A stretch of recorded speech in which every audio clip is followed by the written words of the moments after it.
नमस्कार प्रिय विद्यार्थी मित्रांनो, तुम्ही पाहत आहात ऑनलाईन MD बायोलॉजी आणि तुम्ही पाहत आहात lectures for MSTCT HSC board.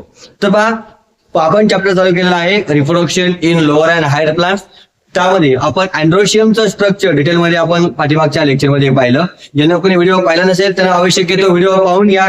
फार सोप्या आणि सिंपल भाषेमध्ये मी तुम्हाला अँड्रोशियम शिकवलेला आहे आणि आज आपण एक छोटीशी कन्सेप्ट शिकणार आहोत. ते म्हणजे कोणती? मायक्रोस्पोरोजेनेसिस. मग मायक्रोस्पोरोजेनेसिस म्हणजे काय? तर मायक्रो म्हणजे स्मॉल आहे की नाही, आणि जेनेसिस म्हणजे काय? फॉर्मेशन. मग काय म्हणतो आपण? Formation of pollen grain.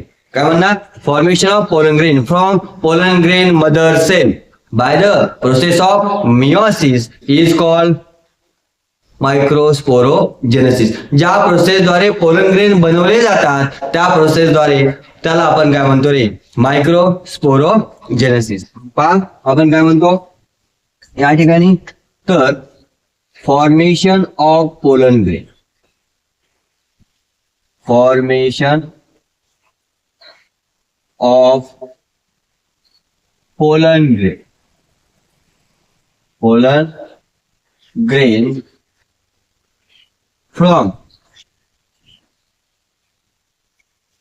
pollen grain mother cell, from pollen grain mother cell, mother cell by the process of meiosis, by the process of meiosis. Meiosis या प्रोसेसद्वारे जे काही पोलन ग्रेन तयार होतात त्याला आपण काय म्हणतो रे? मायक्रोस्पोरोजेनेसिस. आता पहा कसे तयार होतात रे? ही आहे स्पोरोजिनियस टिश्यू. काय आहे? स्पोरोजिनियस टिश्यू, स्पोरोजिनियस टिश्यू. आणि या स्पोरोजिनियस टिश्यू मध्ये काय होते रे? मायटॉसिस होते. काय होते? Mitosis.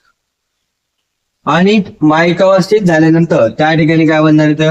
Pollen grain mother cell, PGM. तर आपण काय म्हणतो? Pollen grain mother cell. आणि या पोलन ग्रेन मदर सेल मध्ये काय होतं रे? मियोसिस होते. काय होते? मियोसिस. आणि मग या ठिकाणी जाऊन आपल्याला काय भेटतं रे? आपल्याला भेटतात पोलन ग्रेन. काय भेटलं आपल्याला? Pollen grain. पुन्हापासून भेटले पोलन ग्रेन मदर सेल पासून. आणि कोणत्या प्रोसेसद्वारे? या मियोसिस या प्रोसेसद्वारे. ओके, तर पहा मग आता मी थोडक्यात तुम्हाला पोलन ग्रेनचं स्ट्रक्चर काढून दाखवतो. हे आहे असं पोलन ग्रेनचं स्ट्रक्चर. बरोबर. आउटर जी वॉल आहे त्याला आपण एक्झाईन म्हणतो. आतली जी वॉल आहे त्याला आपण काय म्हणणार? इंटाईन म्हणणार. आणि यावरती काय रे? अशा प्रकारचं जे स्ट्रक्चर त्या ठिकाणी काय आहे? प्रेझेंट आहे. मग ज्या ठिकाणी जागा आहे बघा, the place where exine is thin, याला आपण काय म्हणणार? एक्झाईन म्हणतो. काय म्हणतो? एक्झाईन. आणि हा जो काही आतला भाग आहे त्याला आपण काय म्हणतो? इंटाईन म्हणतो. काय म्हणतो? इंटाईन. मग या ठिकाणी तुम्हाला जागा दिसत नाही म्हणजे एक्झाईन पूर्णपणे कव्हर आहे का? नाही. मग काय म्हणणार? Place where, place where exine is thin. ज्या ठिकाणी एक्झाईन थिन आहे, किंवा आपण काय म्हणतो त्याला? Discontinuous, discontinuous. ज्या ठिकाणी पोलन ग्रेन वरती एक्झाईन कसं आहे? थिन आहे, डिसकंटिन्युअस आहे, त्या ठिकाणाला आपण काय म्हणतो रे? जर्म पोर. काय म्हणतो आपण त्याला? जर्म पोर. आणि हा जो काही जर्म पोर आहे बघा, तर एक जर्म पोर कुणामध्ये? मोनोकॉट मध्ये. आपण म्हणतो युनिपोरेट. बरोबर. आणि ट्रायपोरेट म्हणजे 3 जर्म पोर, म्हणजे 3 ठिकाणी एक्झाईन आणि एंटाईन मध्ये काय जागा आहे. म्हणजे अशा प्रकारचा ग्रुप त्या ठिकाणी प्रेझेंट आहे. तर आपण काय म्हणतो? ट्रायपोरेट. काय म्हणतो? ट्रायपोरेट. मग युनिपोरेट कुणामध्ये रे?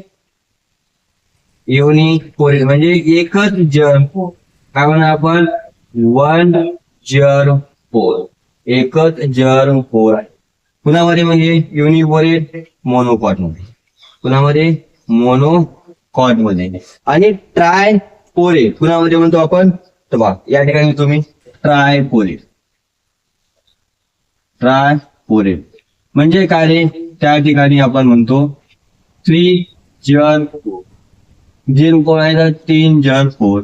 आणि कुणामध्ये आपल्याला पाहायला भेटतं डायकॉट, कुणामध्ये पाहायला भेटतं डायकॉट मध्ये. मग आजच्या लेक्चर मध्ये छोटासा लेक्चर, आपलं छोटीशी कन्सेप्ट आहे ती म्हणजे कोणते, microsporogenesis, formation of pollen grain from pollen grain mother cell by the process of meiosis. Meiosis या प्रोसेसद्वारे काय झाले, पोलन ग्रेन तयार झाले. त्या प्रोसेसला आपण काय म्हणतो रे, तर मायक्रोस्पोरोजेनेसिस. मग स्पोरोजेनियस टिश्यू आहेत, त्यांच्यामध्ये मायटॉसिस झाले आणि पोलन ग्रेन मदर सेल तयार झाली. त्यांच्यामध्ये मिओसिस झाले आणि पोलन ग्रेन तयार झाले. हे आहे पोलन ग्रेनचं structure. Outer layer is called exine आणि inner layer is called intine. ज्या ठिकाणी एक्झाईन पातळ आहे किंवा डिस्कंटिन्युअस आहे त्या ठिकाणी आपण काय म्हणतो, जर्म पोर.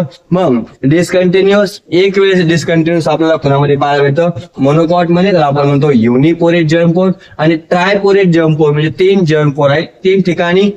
त्या ठिकाणी एक्झाईन लेअर कसं आहे तर थिन आहे, डिस्कंटिन्युअस आहे, ते कोणामध्ये पाहायला भेटतं आपल्याला, डायकॉट मध्ये. समजलं.